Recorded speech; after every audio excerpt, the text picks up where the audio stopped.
Recording now.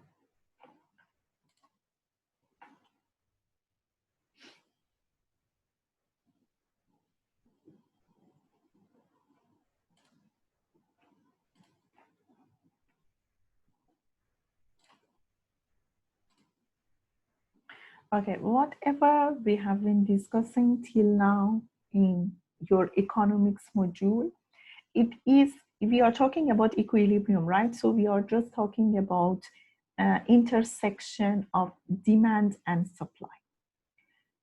So far, without mentioning about it, but we have been discussing in the framework of partial equilibrium analysis.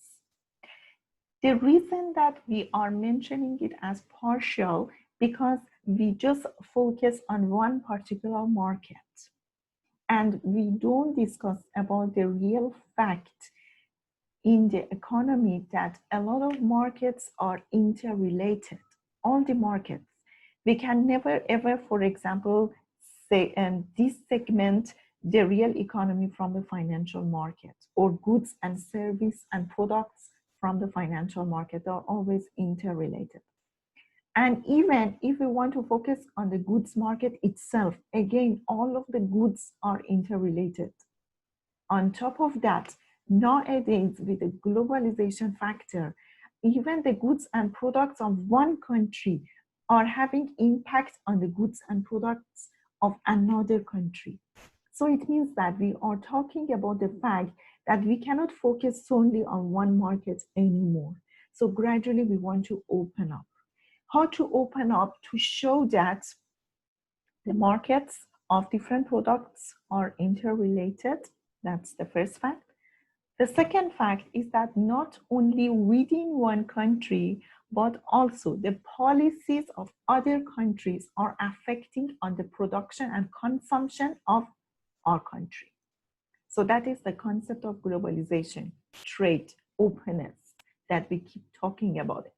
Now we want to learn more about trade, how trade is going to increase the efficiency or utility, the utility of consumers. And we want to discuss about the trade from the micro perspective. So far, the trade has been discussed from the macro aspects. So here we are discussing about the micro perspective, that how trade can increase our utility. So that's why we are moving from the partial equilibrium, we are moving to general equilibrium. So to make it very simple, again, in general equilibrium analysis, we are discussing about demand and supply, this famous X. Do you remember our famous X? So famous X of economy is intersection of demand and supply. So now we want to discuss about the same thing, but I want to know that once a policy is devised or a policy is announced about one particular market, how it is going to affect another market. So until here, maybe it reminds you about the complement and the substitution product that you have learned in previous modules. So do you remember that we used to discuss that if, for example, two products are complement products, then if the price of one product is increasing, it is going to affect the price of another product as well. Yet here is partial equilibrium analysis. Why? Because once one policy is affecting another market, the second market, again, any change in second market is going to come back to the first market.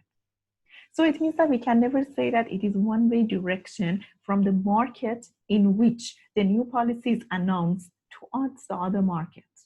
But also, the change in the second market is going to have any effect on the first market again. So it means that it is never-ending relationship between these two markets.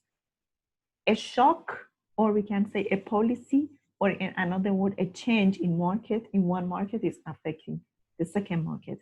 The second market is gonna have a shock or change. Again, the change in the second market is going to come back to the first market. And this back and forth is going to affect the price and quantity in both markets until it reaches to equilibrium. So it means that we have few back and forth. This back and forth, it means that effect of one market and another market is called feedback effect. So it means that one market is giving feedback to another market and another market is giving feedback to the first market. So that's why we call it feedback effect. So in general equilibrium analysis, I want to continue with example of two products. For example, let's say that the products are substitute products. And I want to show that how the change in policy in one market is going to affect another market and how the general equilibrium is going to be explained. So we start from these two interdependent markets. So once we say interdependent means what? Means that they look independent, but actually they are very independent. They are interdependent. They are interrelated with each other. So the example that we are using here is the example of movie tickets and the example of DVDs. You know that DVDs are kind of substitution for movie ticket. Of course, we all enjoy if we want to go and we want to see any movie. But sometimes, for example, if we don't want to get out like MCO, we can substitute with DVD. And if we find that something is happening in this market which is not pleasant for us anymore, so that's why we're going to shift to the other market. So now let's start with our example. It is saying that assume that, okay, first of all, we assume that these two markets are in initial equilibrium. So the initial equilibrium is the intersection of SM and DM. So this is the initial equilibrium for the movie market. And this is SV and DV. This part is the initial equilibrium for the DVD market. Then what will happen? Look at here. That it is saying that a kind of tax on movie ticket is announced.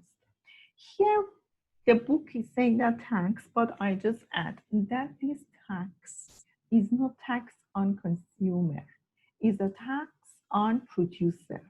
So it means that whatever the producer, or for example, the people who are offering this movie ticket, whatever amount they are earning, they have to pay tax for it. So that's why it is a kind of demotivation for the supplier that they will decrease the supply. So demotivation for the supplier means what? Means that the supply will shift left. So that's why you can see that the first shift in supply is happening. And SM is shifting to left, it's going to be SM star. So now you can see that the price in this market has increased, and of course the quantity decreased, but anyway, you can see that the price here has increased. So how the increase in price is going to be transferred to the other markets. This transfer of the impact of policy in one market to the other market is called feedback effect. So now the price in movie market has increased. What will happen to this market? Of course, the people, since the supply is less now, so people find it very expensive in this side. So that's why they're gonna shift to buy more DVDs. So the demand for DVD is increasing. So demand for DVD increases. And as you can see, the shift in demand is going to increase the price in DVD market as well. Now, till here, is that partial equilibrium or general equilibrium? Till here is partial or general? Till here is partial equilibrium. This one-way effect from one market to another market is something that we used to discuss before about it. But what general equilibrium is adding that the increase in price here does not stop. So it means that once the price in this market is going to increase again, this increase in price of DVD is going to be transferred to the movie market. Now, how it is going to transfer? Let's say that some people, because they find this market very expensive, so they shift to DVD market. Now again, they find it, oh, DVT market is expensive as well. So then what they do, again, they're going to shift back to whatever they like from the beginning. So what did they like? They like movie. So what will happen? It means that in this market, now demand is going to increase. So now demand in the movie market is going to increase and the price is going to be even higher. So now that the price here has increased, so what will happen? Again, we have the increase in price here. So people find it expensive and they say that, okay, comparatively, DVD market is less expensive. So let's move to this market. So they move to another market again. You can see that the DVD is, sorry, the demand is going to shift even higher. Now again, the price here is again high. So what will happen here? So here again, the price has increased. So they say that we go back to the previous market that we like it. Again, the demand for this is going to increase. You can see the feedback effect from one market to another market, from another market, first market to second market to first. Is there any stop for it? We don't know. Only from, if we want to discuss it from mathematical point of view, and we do the simultaneous equation function, because simultaneously we have two supply, we have two demand, and this is the simplest word. So that's why if I want to discuss it from the mathematical point of view, I have the simultaneous equation. Yes, I can calculate that how much is the equilibrium, but once we are discussing about the illustration point of view, like the way that we are discussing now, it is enough as long as you show like 2 rounds of feedback effect. So now let's see that, for example, the equilibrium at this side is, for example, point Q V star, and as this side, for example, is again QM star. So this is the last equilibrium, for example. So what has happened? In both markets, you know that price has increased. So now, if we want to compare the partial equilibrium with general equilibrium, what is the result?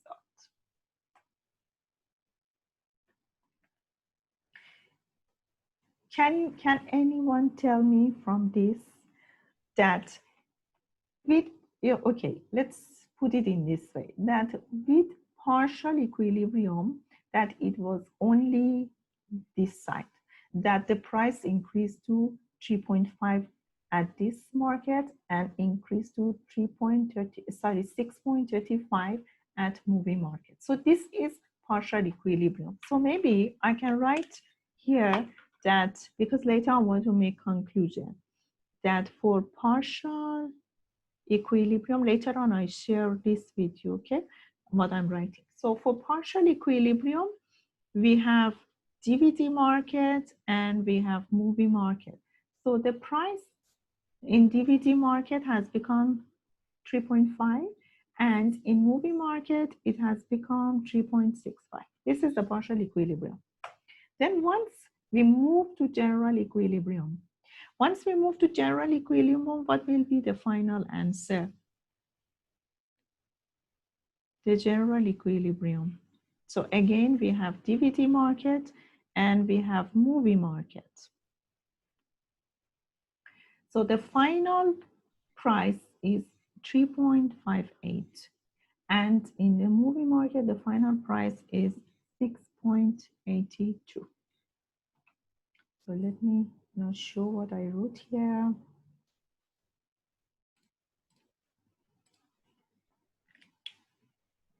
You see here, this is what I wrote. So now we want to compare. We want to compare partial equilibrium with general equilibrium in terms of substitute products. Okay. So what is the conclusion? You help me to say that. Can I say that partial equilibrium partial equilibrium. Do remember that, okay, the price here has increased, okay, compared to partial equilibrium. The price in this market has increased compared to partial equilibrium.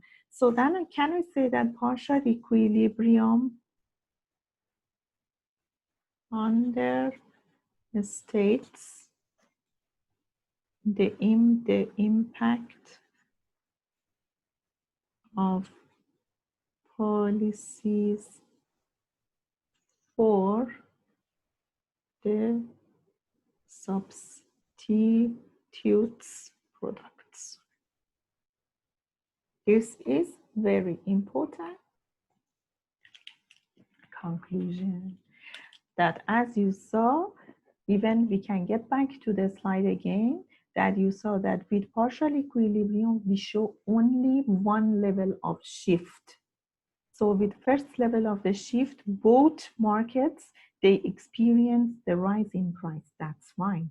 But it is not, it cannot remain limited only to this shift. And it will shift more than one level. So it means that the effect of one market is more than one time. It is several times back and forth. That's why, again, you're gonna come back to the first market and you're gonna increase the price even some more. So in another word here, it shows you that the partial equilibrium analysis is understating the real impact of policies. So, important conclusion, practical conclusion.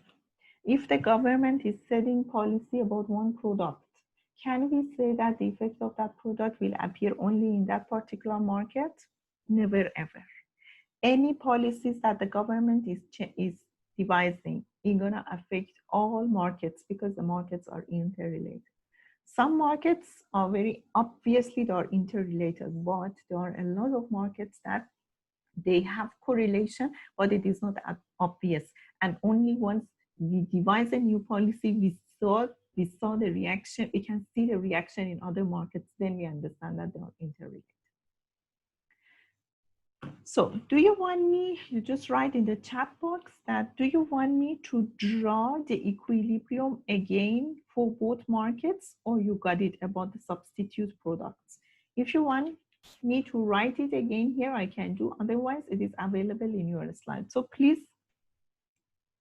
at least few of you, you write in the chat box that I know that. Shall I proceed or shall I draw it here again?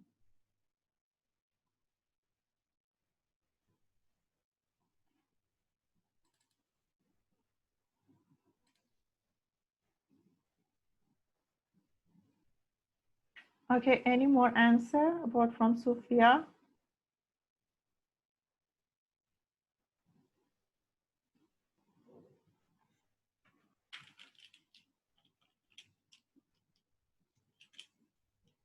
Guys, are you there?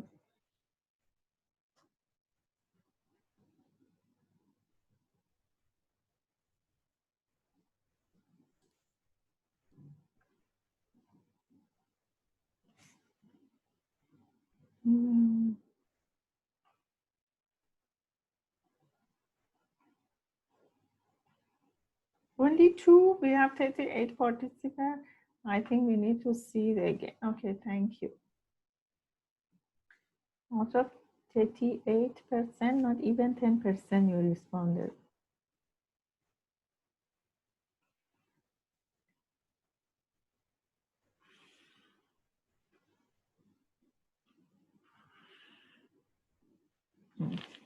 Draw it back.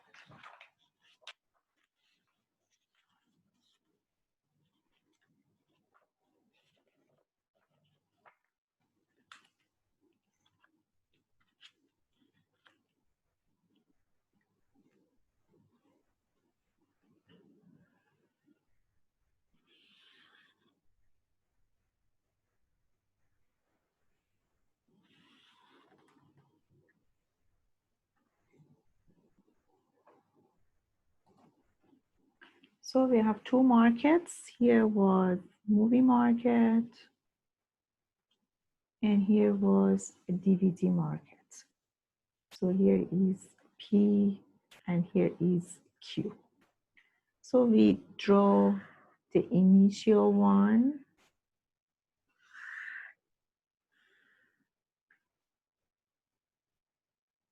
So I just put P1, P1, here is S1, D1, here is S1 and D1. So one point that if I have put these two market P1, it doesn't mean that the price is the same. Maybe for example, I can put P1D here, I can put P1M. That you know that they are not the same. Here is M, here is M, and here is D, here is D. So this is the initial level before the new policy is coming. So then the new policy is coming. Once the new policy is coming, it means that they put tax on movie. Tax on movie. So do remember that what your book means here, it doesn't mean that the consumer is paying this tax. So it means that tax on producer. So since it is tax on producer, so it means that whatever the producer is earning, they have to pay tax. So that's why, of course, the producer is going to offer less tickets. So that's why the supply will increase. Sorry, the supply will decrease. So that's why it is S2M. The price is increasing. So it's going to be to P2M. So the price is increasing, you can see. Then here the price has increased.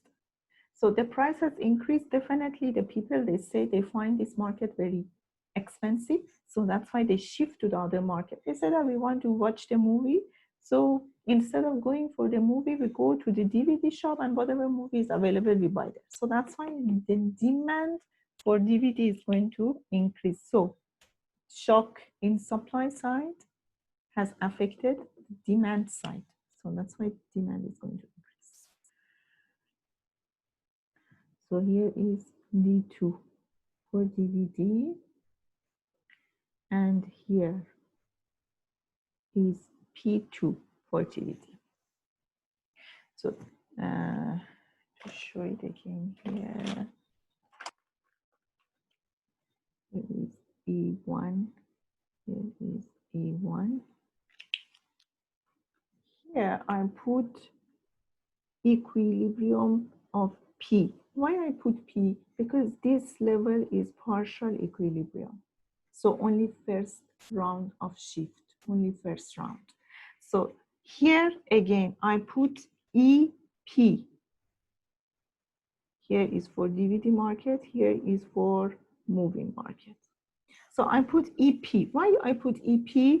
Because here is partial equilibrium. Partial equilibrium. Why? Because it is only one round of change from this market to this market, and the price has increased. Till here is what we used to discuss before. So P1 increase if the products, we used to say like this. We used to say that if the products, if the two markets are substitute markets, the increase in price in one market is going to increase the price of another market. Do you remember this? So now we want to say that the real world doesn't stop at this level, because now after this market is increasing, the same price level is experiencing the price level such as here.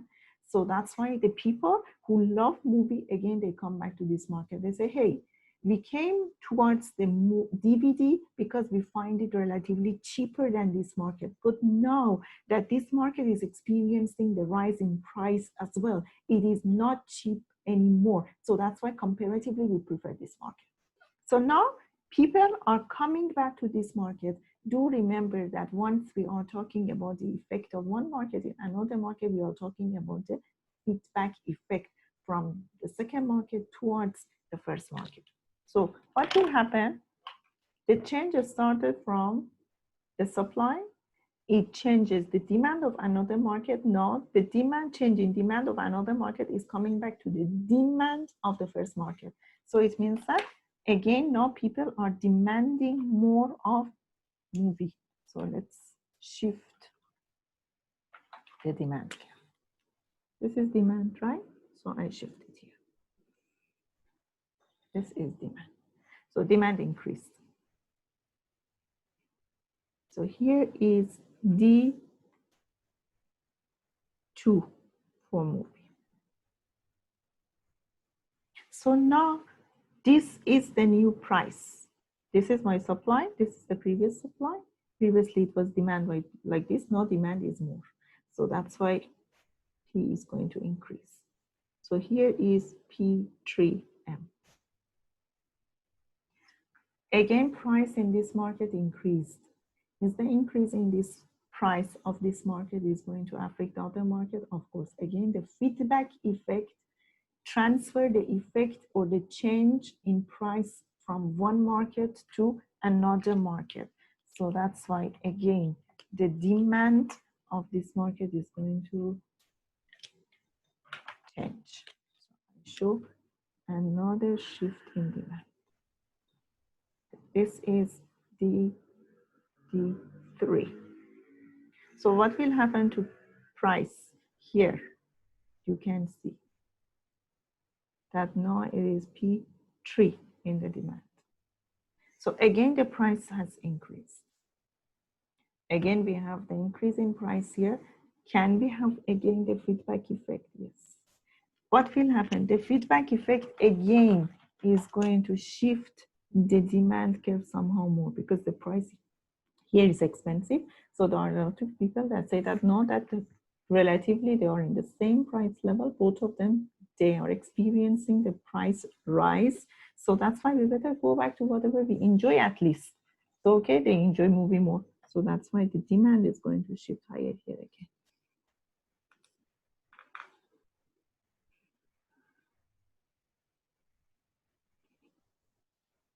This is the M3. And look at the price level again. So here is PM4. Again, we have price increase here. We're gonna have the feedback effect in the another market again. And this is where I stop now. For you, after you show us several rounds of feedback effect, so you can stop it because we don't have any function. So that's why we cannot say that where does it stop. But let's say that the last one where we stop, we put it as here is equilibrium general. So it means that this is the equilibrium of general analysis. Here was partial. Here is partial analysis. Here is general analysis. The same is here. The first level is P. So this P was partial analysis. And the last one here is EG. It means that general equilibrium analysis. This is the equilibrium.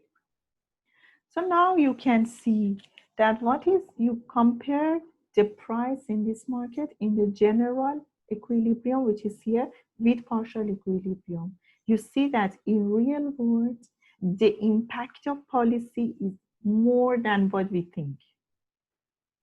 In real world, the impact of this policy is more than what we initially thought.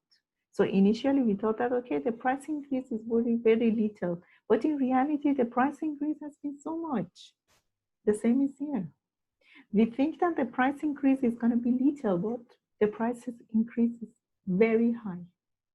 So that's why we reach to the conclusion that for substitute products, partial equilibrium analysis understates the effect. of any change. Okay, so this word understate is the key, and you saw that how it is understate. It is lower, it is lower. In reality, it's more. I can tell you one thing, that maybe Malaysians do not understand exactly what I say, because maybe you don't see that much of change in policies. But it will happen, for example, in my country, it happened that they increased the price of petrol. And there was a huge demonstration in the country, because a lot of people demonstrated that we're going to face a big inflation, and it is not solely related to the price of the petrol. And the government was totally refusing it, but government wouldn't consider the general equilibrium effect, that there are a lot of substitute and of course complement product for the petrol. So that's why we cannot say that only we are increasing the price of petrol, but this increasing price is going to have a huge impact on other products. So we did it for substitute market. Can you do it for complement market now? So can anyone give me one example that what are the products of complement market? The complement market analysis is not available in your slide. So if you look there, the slide has left for you to do it, but maybe we can do it here together. So give me an example of 2 complement products.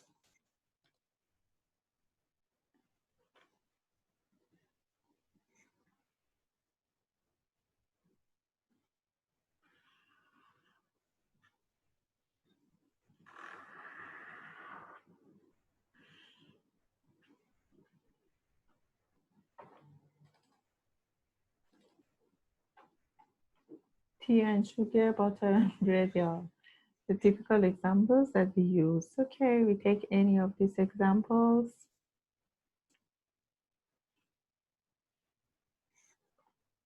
Okay, I take the example of tea and sugar, and the reason that I take sugar, because sugar is one of the strategic products in many of the countries. So that's why it is very important that how it was sugar and tea, for example, because it was very important that how the pricing happened, what is the pricing mechanism of these strategic products. So again, we start from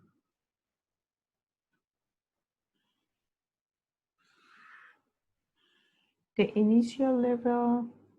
So I start with S1, D, S0, D0, S0, D0. And then here is PS, 0. Here is PT, 0. So this is the initial level. Let's say that for any reason, for example, my friends, be very alert. Maybe I do something wrong in between. You have to let me know, okay? Let's say that for example, some reason the demand, for example, they announced that some part of the sugar production, they are using a kind of machine that machine that had some substantial or some chemical that made the sugar a bit unhealthy. Sugar itself is unhealthy, and then maybe, for example, this sugar is poisonous. So some people, they will trust it, some people they don't trust it. But anyway, what will happen is that the demand for sugar will definitely decrease. So let's decrease the demand.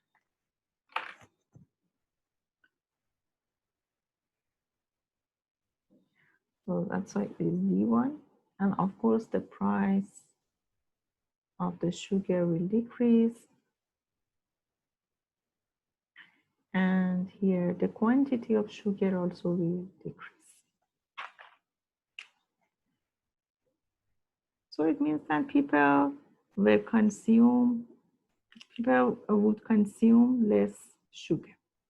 So now that people consuming less sugar, it means that definitely they don't need to consume this much of tea as well because they don't have enough sugar, so they decrease the amount of the tea consumption as well.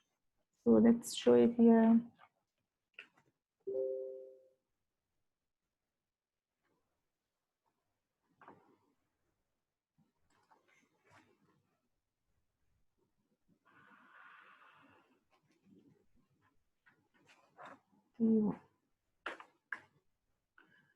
This E0 here is equilibrium level 0, and here is E1, here is also E1. So you can see that the quantity demanded of tea has decreased as well, and the price of tea has decreased too. So now, once the price of tea is decreasing, what will happen? They say that this price has decreased, so tea is very cheap. So now what people are saying here, they say that, hey, look at the tea market, that how this price has decreased. So can we increase a bit of amount of increase? So let's buy more of these products because tea is now very cheap. So once they want to increase the amount of their production, their consumption of tea, automatically they have to increase the consumption of sugar as well. So that's why what will happen? That some of this decrease will be offset because they're gonna increase the amount of the sugar that they use. Sorry, that's why, yes, they're gonna buy a bit of more sugar. So this is D2. So what will happen? What happened? I say again, here the price decrease. Decrease in price is, first of all, decrease in price cannot make a shift in this market because the price of this market is changing. So that's why we cannot make any shift in the demand in this market. But the price of this market can be the feedback effect to the other market, and at the same time, since it is external factor for this market, it causes a shift. So now that's why some of this decrease in demand is offset. So it has come back. So let's see. So the quantity which decreased a lot before, now some of it is offset.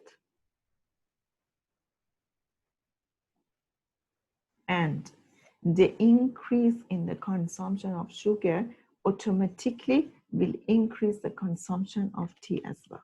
So again, show it with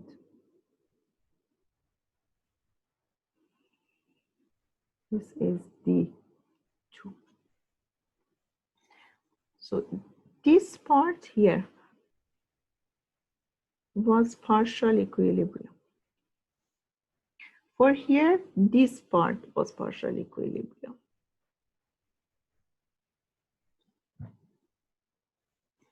Now some of it has been offset. So it means that why? Because they found that the price of tea is very low. So that's why I say that why not to consume? Okay, we increase the consumption of sugar, and that's why we also consume more tea. Now, what will happen that you can see the conclusion? What is the conclusion? That here, let's say that this is EG. So it means that general equilibrium, and let's say that this is also general equilibrium for tea market, here for sugar. So what is the final result? You can see that the level of change in partial equilibrium has shown more than the real, because the change was not that much. So you can see that some of this change has been offset. So the same is here now. So you can see that initially with the partial equilibrium, there was a huge decline in price. But after that, some of it was offset. So this is now the general equilibrium. And the same goes with the quantity, that initially it was a huge decline, but after that, some of it was offset. So that's why we can say that if the products are complement products, partial equilibrium analysis overstates the effect of any change. Okay.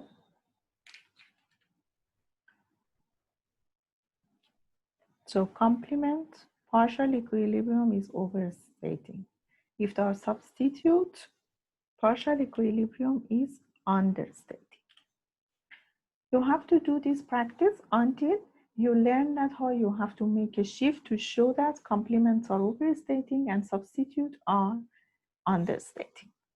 So that's one part of the general analysis that I wanted to show you through the shift in demand and supply.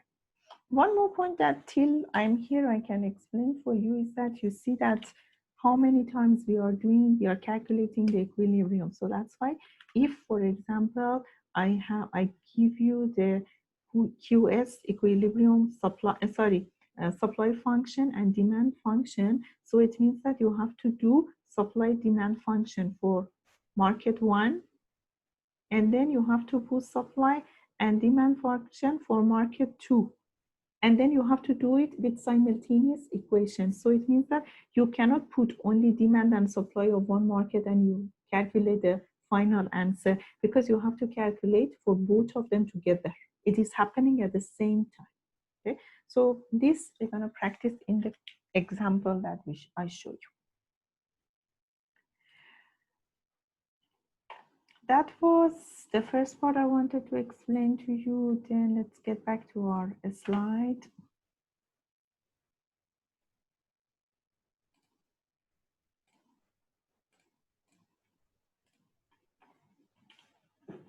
Okay, so we discussed about this general equilibrium, and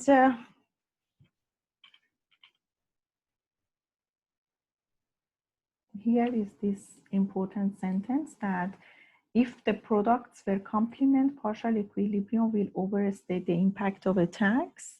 That just now we show you. And here is giving you the example. The example, very quickly, I explained that you can see the effect of general equilibrium, how it appears in the life, that it is given the example of ethanol. You know that ethanol is one of the clean energies, in that a lot of countries in the world, they are trying to use it. We have in the whole world, we have only 2 countries that they are the best producers of ethanol. Actually, I can say that they are producing 90% of the ethanol of the whole world, these 2 countries. One of them is US and the other one is Brazil. The ethanol that these 2 countries they produce is different. One of this country, the ethanol is sugar-based, and for the other country, the ethanol is corn-based. So it means that in one country they use corn to produce it, and the other country they use sugar. You know that they are somehow competitive as well, and any policies which is devised in US is gonna affect the ethanol of Brazil as well. And what US did is that you see that US offer a tax. Here is saying that US offer a tax per gallon of ethanol, and moreover, it says that to prevent foreign ethanol producers from reaping the benefit of this tax credit, US government imposed this amount of the tax on the imported ethanol. So what happened that US offered tax credit. Tax credit means what? Means that US wanted to encourage people to use ethanol rather than the fossil fuels. So that's why it gives tax ethanol and tax credit, means that kind of discount in tax. If you use ethanol. At the same time, I wanted to make sure that people are using US ethanol and they are not using the Brazilian ethanol. Although the Brazilian ethanol is cheaper. So that's why if US government doesn't take care of it, people, they will demand more of Brazilian ethanol because it's cheap. So what they do is that they impose tax on any imported ethanol. So, and the tax that imposed, you see that it is even higher than the tax credit that they give. So it means that if you want to import the tax and the ethanol from Brazil, you have to pay higher amount of the tax that even it can be credited to you. So to make it very simple, what does this whole thing say? It says that it doesn't work for people to consume the Brazilian ethanol. So now what will happen? Of course, this policy, which seems actually the domestic policy, but this policy has disrupted the ethanol production in Brazil because the US was one of the main consumers and they have lost that market. Now, who is supported with this policy? You know that the producer is supported through this policy. Right? How about consumer? Is consumer taken care of here? No, because if we want to look from the consumer point of view, it is cheaper for consumer to buy ethanol from Brazil. So why we have to pay for the expensive ethanol which is produced in US? So that's why US is taking care of ethanol production or ethanol producer inside the country. But for the people who are who are consumer of ethanol, actually there is no benefit here. This example is telling you one important thing, that we are talking about the utility of consumer and we are talking about the utility of producer.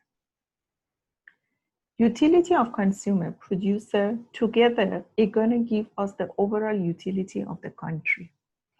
If I want to talk from micro language, it means that consumer surplus. You remember consumer surplus? I'm sure that you have studied about it. Consumer surplus and producer surplus. Now, US government knows that it is sacrificing consumer surplus just to take care of producer surplus. But why it is doing so? Because it knows that the aggregate or the total surplus of these together will increase. Now, one ethical question is coming here, that this ethical question has never been answered in the whole economy. That shall we take the overall utility or overall welfare of the society and sacrifice one particular segment or sector of the society or not? This is the answer. This is the question that different countries, they take it differently. Normally, socialist countries like Sweden, Denmark, France, these socialist countries, they don't talk about the overall welfare. They say that each and every member has to have the maximized welfare. Some other countries like US, mostly capitalistic countries, they just take about the overall welfare. And that's the debate that has been never ending so far in the economy. So now to conclude this example has shown you that Brazil export without tariff, of course, has been higher. Now that the US has put the tariff, you can see that how much the export has declined. And then here it is talking about US ethanol price. You see that without tariff. So this is US price. And then US ethanol price with tariff. Of course, whenever you put any tariff for any product, of course, the price will increase. That's for sure.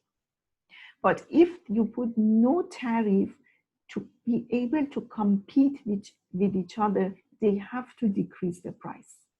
Now, with putting this tariff, even US is not putting more effort to decrease the price because they are taking care of the consumer, of the producer with this tariff. And that will decrease the consumer surplus or consumer welfare. So this is one example that shows you that how general equilibrium is happening, that one market is affecting another market, but at the same time, we are not saying that we are maximizing everybody's benefit. Some of the people benefit in between can be sacrificed. Then another example, okay, this example, you see that it is talking contagion across the stock markets. If you remember your midterm, so what was it? The midterm was effect of bond market on stock market. So if I give the same topic, the same article for this, then I ask you to link it to the concept of general equilibrium.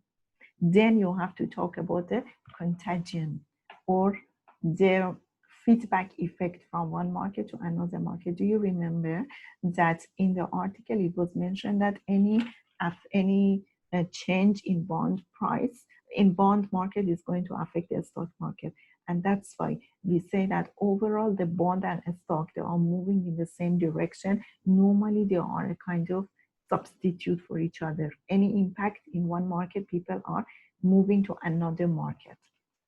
And at the same time, it is saying that the bond of different countries or the stock of different countries, normally they move in the same direction. So it means that if they are moving upward, most of the countries, they are experiencing the upward move.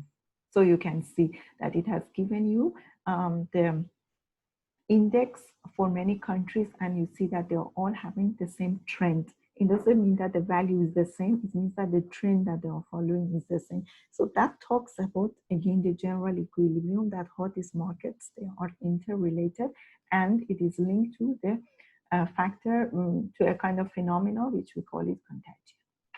So this is the example of general equilibrium so far.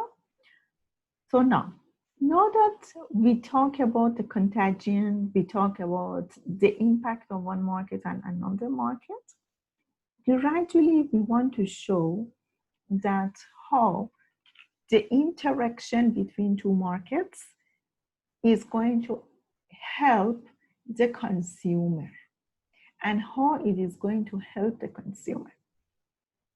To be able to explain this, gradually we introduce one concept, which is efficiency concept. I'm not sure whether you had this efficiency concept before or not, but maybe it's from different new angle that we are investigating the efficiency concept. How we investigated that? We introduce efficiency in exchange, and we introduce the Pareto efficient allocation.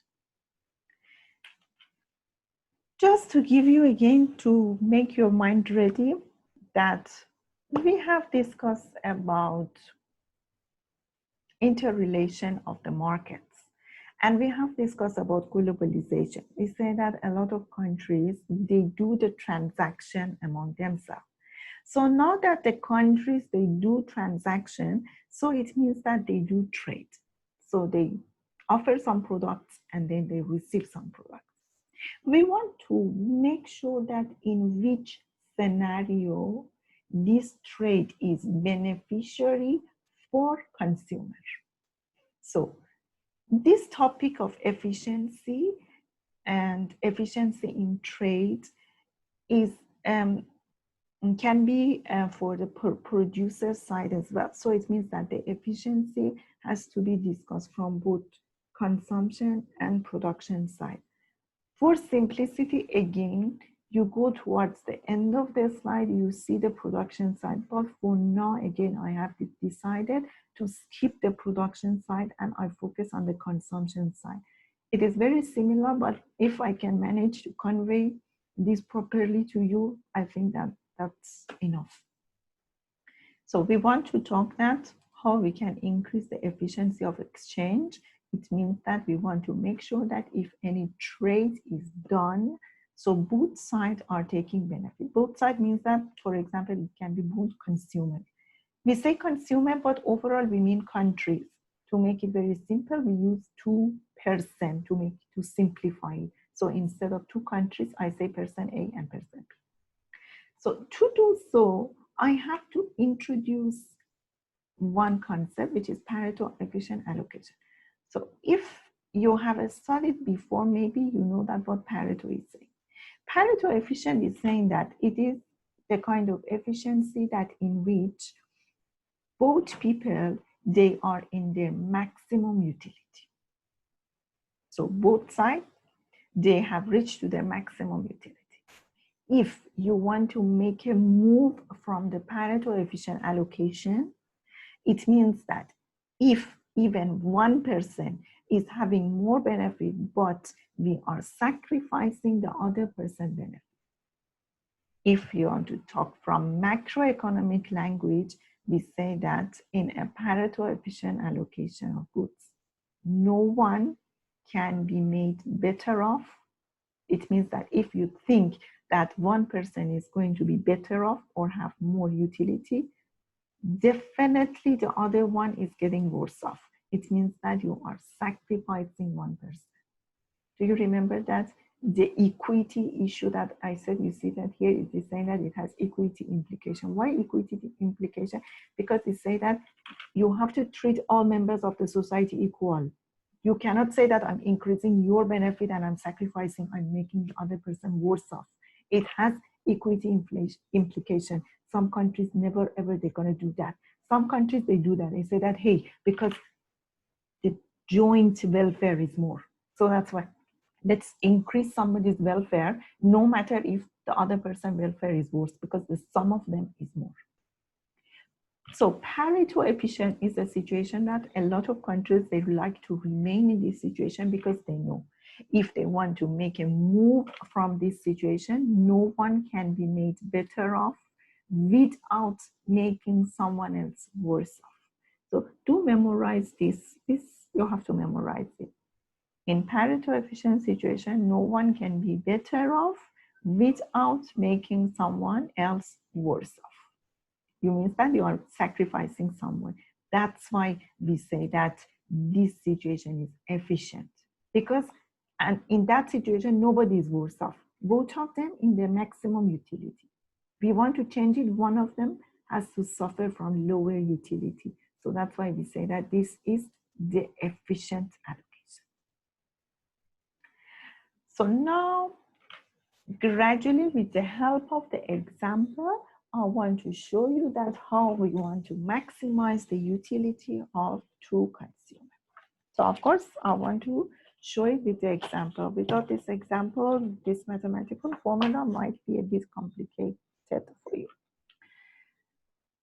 So I write here for myself, I want to summarize this slide. Later on, once I change the camera, I have this information with me. So you see that James, okay, we are giving the example of two consumers, but as I said, consumers here, we assume that they are the representative of the countries. So instead of talking about country, I can actually be. So that's why we use the consumer, which is a simplified version. You see that here is saying that initial allocation. Initial allocation, it means that something that initially they have. And if we want to talk in concept of the countries, so it means that the initial level of the resources that they have. Or in another word, we call it endowment. So it means that the initial level of the endowment that they have. So James, for example, let's say that the initial level of the endowment for James is 7 units of foods and 1 unit of clothes. And for Karen, let's say that we have 3 units of food and we have 5 units of clothes. Fine.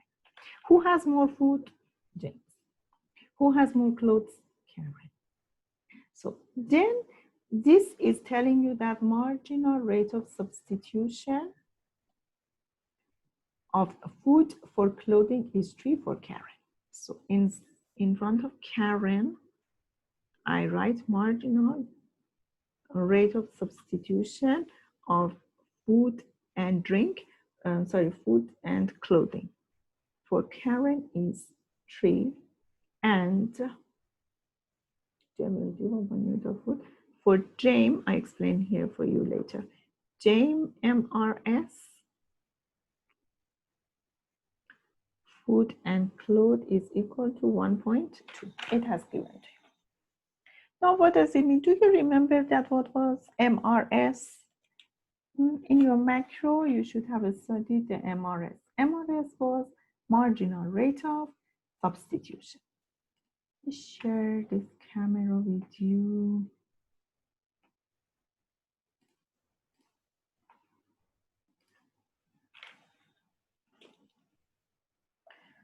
This is what I summarized here for myself. Now, do you remember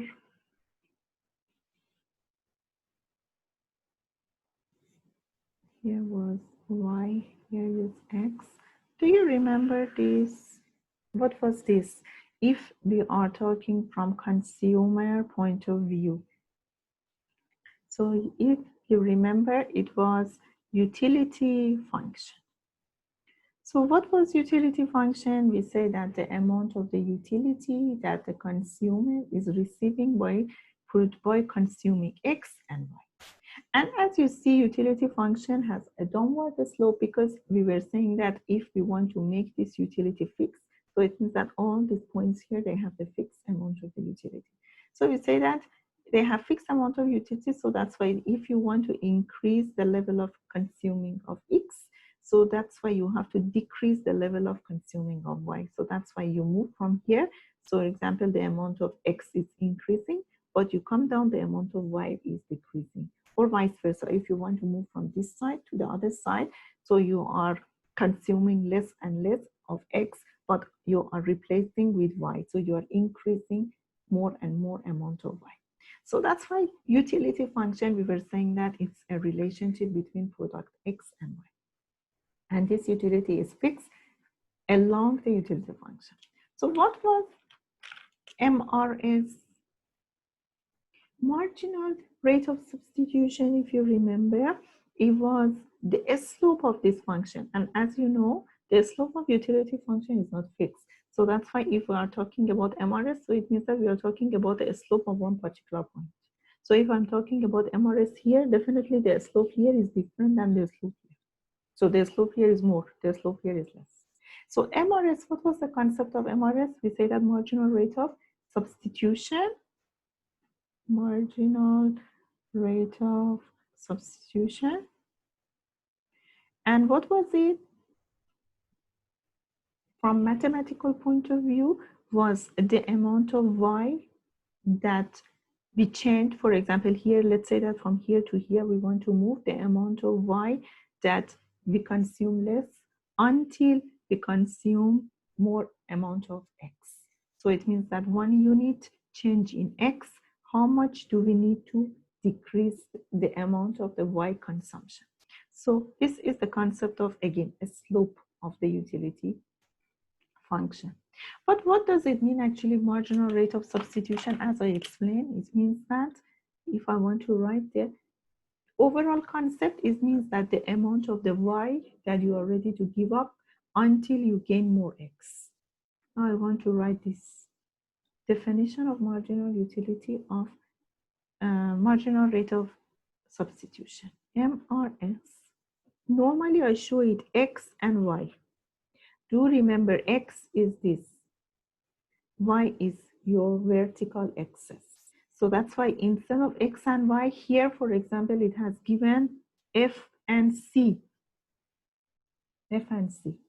So here is food, for example, here is clothing. And that's why here we say F and C. So instead of F and C here, I put X. So marginal rate of substitution of products X for Y is equal to gain 1 unit extra of X. How much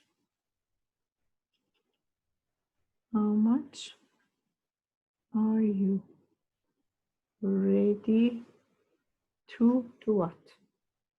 To give up, because you are gain. So as we said, you want to gain something, we have to give up the other one.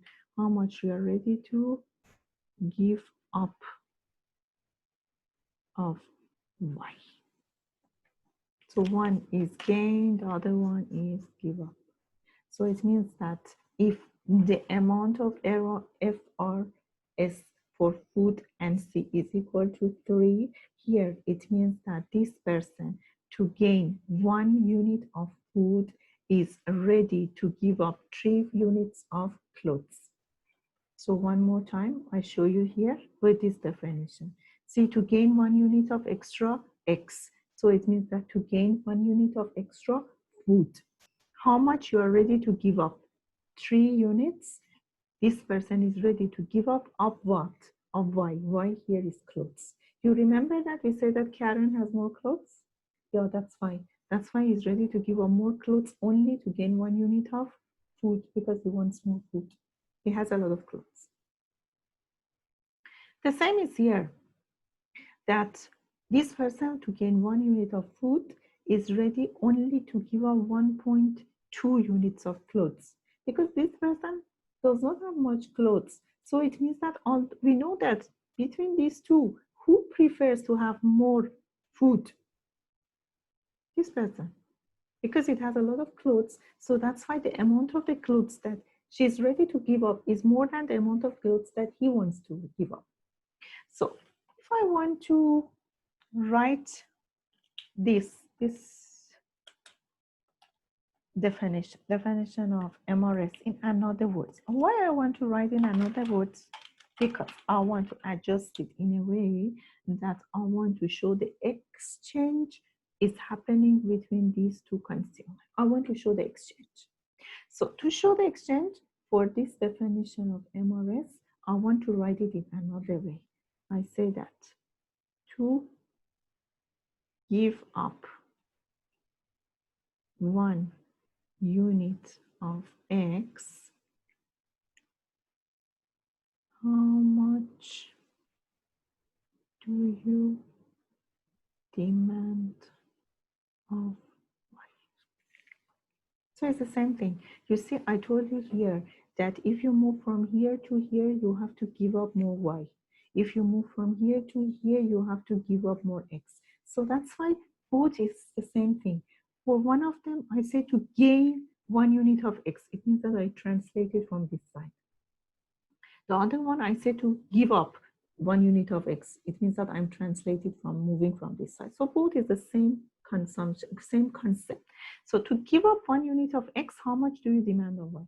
Why I made it like this? Because I want to assume that these two are doing trade. So one is giving to another one. So giving means that this person is giving up 1 unit of X and this person wants to gain this unit of X.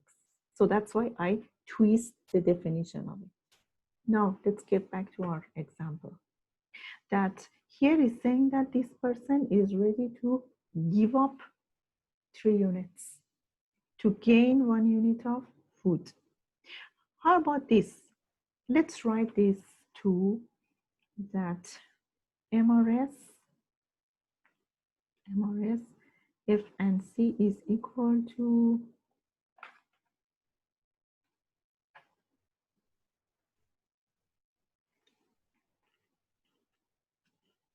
1, 2. So it means that to quit 1 unit of food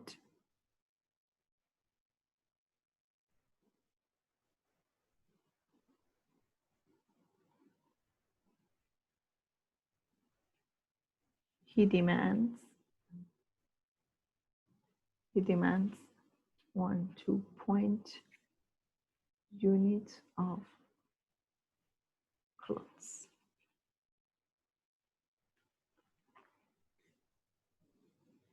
Now, if I want to write it for the other person, MRS F and C was equal to 3.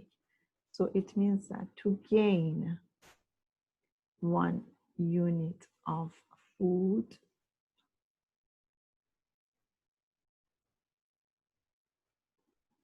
she gives up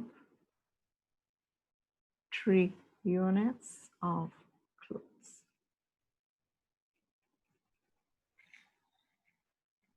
Okay, now let's do the trade between them. This person is gaining 1 unit, is releasing 3 units. This person is quitting 1 unit. It means that is quitting is giving to this person. So this person is receiving 1 unit. This person is gaining this 1 unit and is releasing 3 units, is giving these 3 units to this person. How much this person needs? This person only needs 1/2, but is receiving 3 units. So isn't she happy? It's very happy. This person is very happy because he wanted 1 unit of food and he gained here 1 unit. That's fine. So for him, for her, done. For this person, he was happy to give 1 unit of food and he receives only 1/2. But he's receiving more. He's receiving 3 units. So that's why he's even more happy. So the conclusion of this example is that as long as the MRS between two consumers is not the same, the trade can be done between them. How much is the rate? How much is the rate with which they do trade? It depends. Anything between 1/2 and 3 is something which makes them happy. If it is less than this person is not ready to make the trade. If it is more than 4, this person is not ready to make a trade because this 3 is the maximum she's ready to give up. This is the maximum here that she's ready to give up. If you ask for 4, she won't be ready to give up. So that's why the terms of trade is equal to something between the both marginal rates of substitution. If marginal rate of substitution for both of them, if marginal rate of substitution for person A is equal to marginal rate of substitution for person B, this is the Pareto efficient situation. What does it mean? It means that before that, this example showed you that since the MRS is not the same, so that's why utility of them can increase. You can see that, for example, this person was happy with 1.2 units, but is receiving 3 units. So definitely the utility of this person is going to increase. So that's why, and then this utility of this person is not sacrificed, is remaining the same. So that's why this is not the Pareto efficient situation. Utility of one of them is fixed, utility of the other one is increasing. So that's why it is not efficient. But if the utility of them, if these two is the same, so it is the situation that they have both of them, they are in the maximized utility. You cannot increase the utility without sacrificing the other. If this is clear, I want to show you something.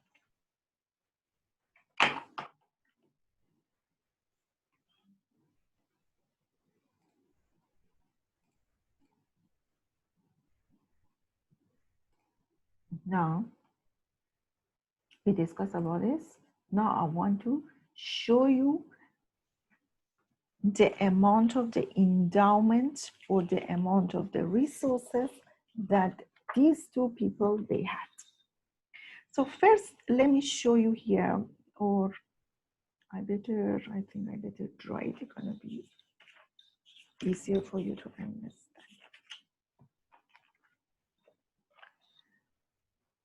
Stop it.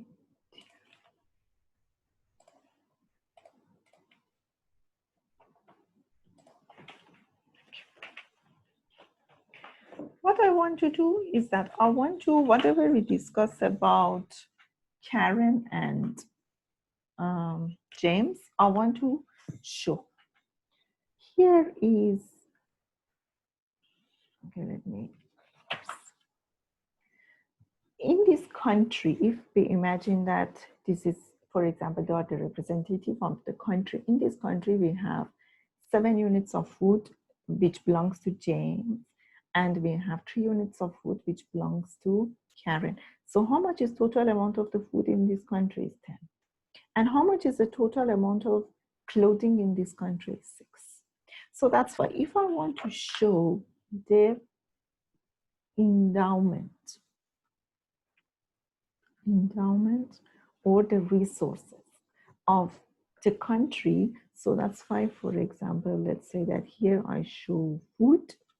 How much was the total food? It was 10 units. So that's why I show here 10.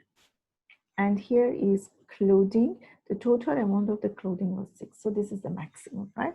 So this is the maximum amount that this country, for example, has. So out of this maximum amount, how much was the endowment of James? James' endowment was 7 units of food and 1 unit of clothing. So I show it here. That let's say that this is 7 units of food, yeah, and 1 unit of clothing. Was it 1? Yeah, 1 unit. So this is J. I put it point A or A J. It means that was for J. Okay. Then I want to do the same thing, exactly the similar thing for Karen. So it means that I want to draw the whole endowment of the country. Here is Karen, okay? So the whole endowment of the country was 10 and then was 6 for C and for F. And then how much was the endowment of Karen? Let's look here, Karen. It was 3 foot and 5 C. 3 foot. Here is 3 foot and 5. So it means that the Karen is here. Okay. So what I want to do something. I'm not sure that whether I can do it here or not. So both of them is the same, right? You can see that here, that both of them, put it in this way. You can see that both of them is C and F, C and F, right? So I want to make these two in one graph. So why I have two graphs, I can show them both in one graph. So, but I have to have two different origin. One origin is for James and the other origin is for Karen. So that's why I do like this, that I change it like this. So if I want to draw this, you remember that just I want to show you that this is the line. So I'm just showing you the line that previously we draw here, right? And then here was 6. Total was 7. Okay. So you see that what I did, I just put both of them in one page. So previously it was, you can see that here is Karen, here is Jane. I just put both of them together. So it means that I reach to the box that each of this line is showing the endowment, the total endowment of the country. Of course, some of the endowments belong to this person and some of the endowment is belong to that person. And if you remember, for example, if I want to draw now all in the same one, so you can see that this person has 5 units of clothing. So you remember that James had 1 unit. So if you want to show the James, it means that this was the James, this James has 1 unit. So this is the 1 unit of James. Then this person has 3 units of clothing, sorry, 3 units of food. Do you remember that the total amount of the food was 10? And we know that James has 7 units. So this is the 7 unit that James has. So it was 7. A and A. So as you can see, I am showing both of them in one box. Just I have 2 different origin for these 2 people. So you want to draw it in a better way, I can say that we have a box. The name of this box is Edgeworth box. This Edgeworth box is showing the endowment of the country. So each of this line is showing the endowment. It can be X or Y, or it can be like our example C or F or whatever. Then we have one origin here. we have another origin here. So each of this person have some amount of the endowment from this origin. This is where this person stands. From this origin, exactly the same place is the place that this person stands. So now, again, I want to add one more point. That do you remember from microeconomic that each of these lines is showing amount of the utility, right? So it's showing a utility to them. So that's why I can draw maybe one utility for these people. For example, I want to draw the utility function for James. But I know that this is the where the place that James stands, right? So that's why I draw the utility that it will pass this point. So this is the utility function of James. Of course, James has a lot of utility functions here, right? I can draw it. Then for this person again is standing on point B, but it has different utility. But the utility of this person is from this point. We remember that we discussed that the utility function is downward slope and is convex to the origin. So now the utility for this person has to be convex from the origin. So it means that if I can turn this paper here, I want to draw the utility function here. So now I have to draw the utility function of this person. So it means that it has to be convex from this origin. It can be a lot of utility function convex to this. So this box which shows that the utility function of different consumer, and each of these utility function, you can see that they have a slope, right? So that's why the point that we were talking about this, you remember that this point A and B has the slope for two functions, because both this function and this utility function for this person and the utility function for the other person is passing this point. So that's why if I draw the slope, which is MRS for this utility function, is MRS of, for example, here was Karen. If I draw the utility function, the slope at this point on this function, then it is MRS of, for example, James. So you can see at the first point, you can see that the MRS, which is the slope of the function, are different. And that's why this point is not the Pareto efficient point, because just now we discussed that you can see that the slope of these two functions, the point is the same, because both of you see that these points, you see on these points. So it's the same point for both utility function, but the MRS of this function is different than the MRS of this utility function. This refers to two different people, and the slope of this utility function is the same. What we discussed just now I discussed with you that if we want to make sure that we are in Pareto efficient point, we have to make sure that the MRS of the two people are the same. How to show that the MRS of these two people are the same in this function? So which point the MRS is the same? Only when the utility function of both of these consumers are tangent, then they have the same utility function. So it means that only when the utility function are tangent is the point that it is Pareto efficient.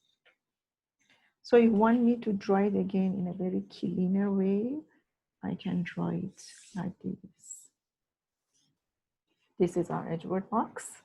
This is, let's say, X and Y. This is consumer K. This is consumer J origin. So all of them, they have a lot of utility curves here. And the utility curve from this person, of course, is from this origin. So that's why it has to be convex to the other origin.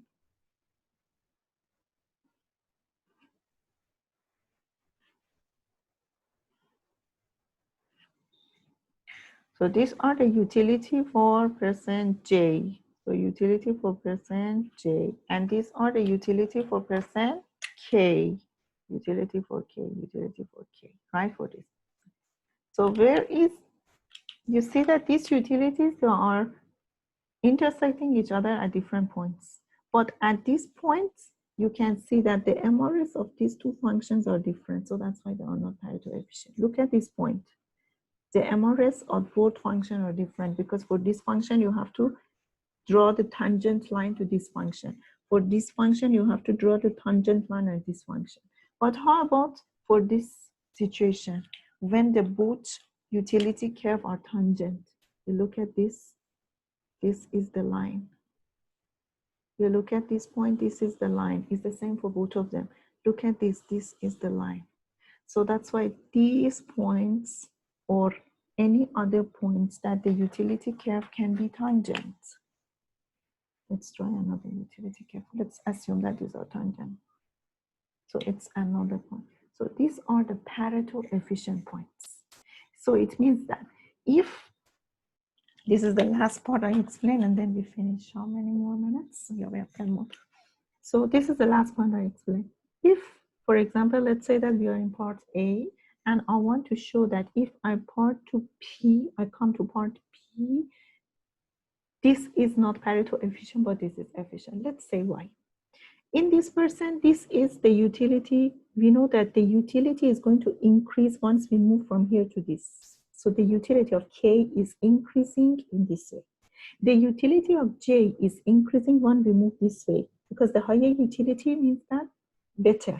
Higher, so it means that the higher level of this utility function means that we have higher level of utility. So that's why at this function, you can see that. Let's say that this is the amount of the utility of this person. And for J, you can see that the amount of the utility is at lower level. For this person, the amount of the utility is higher. But once we come to point P, look at what will happen to utility of J. For this person, for the J person, utility is the same because we are moving in the same utility line.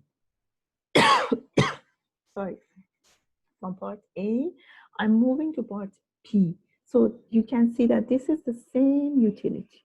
So for this person, utility is the same. But once I come from point A to point P, look at the utility of this person, person J. Previously, it was this is the utility function. Now the utility function has increased. So that's why the utility of J has remained the same, but utility of K has increased. So since we haven't sacrificed anything, so that's why this point has not been Pareto efficient point.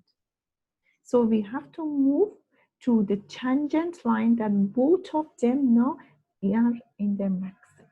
So this is the maximum utility for Karen. You can see that it has moved to one level. If I draw all these Pareto efficient points together, so this contract is called, this curve is called contract curve. So on the contract curve, so the maximum utility is achieved for all the consumers.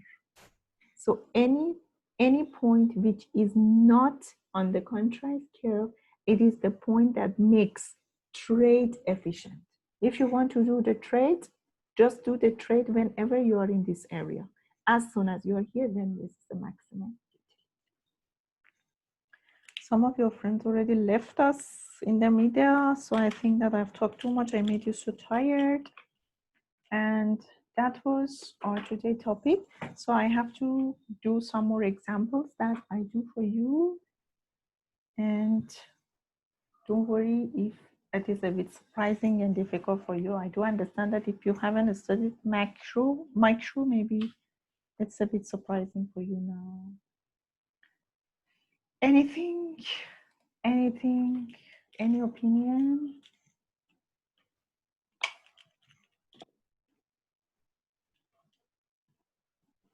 questions. I have to do some more practical question on this topic. So I will record the tutorial session. So the tutorial session of this, since I want to do more practice, so it will be recorded. So anything else? Guys, any question regarding the assignment, please ask now.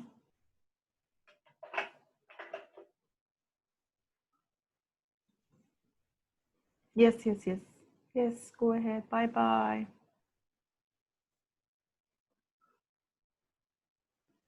Thank you, Arsene. So those who want to leave, please leave. Anybody who wants to ask question, I remain here until end. Bye-bye. Have a good day. Thank you all.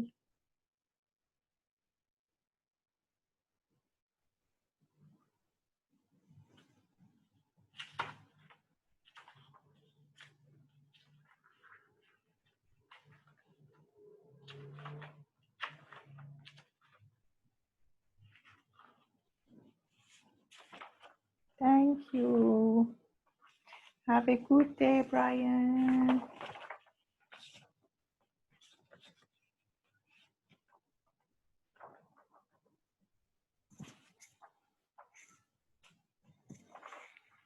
Thank you all. Thank you for bearing with me.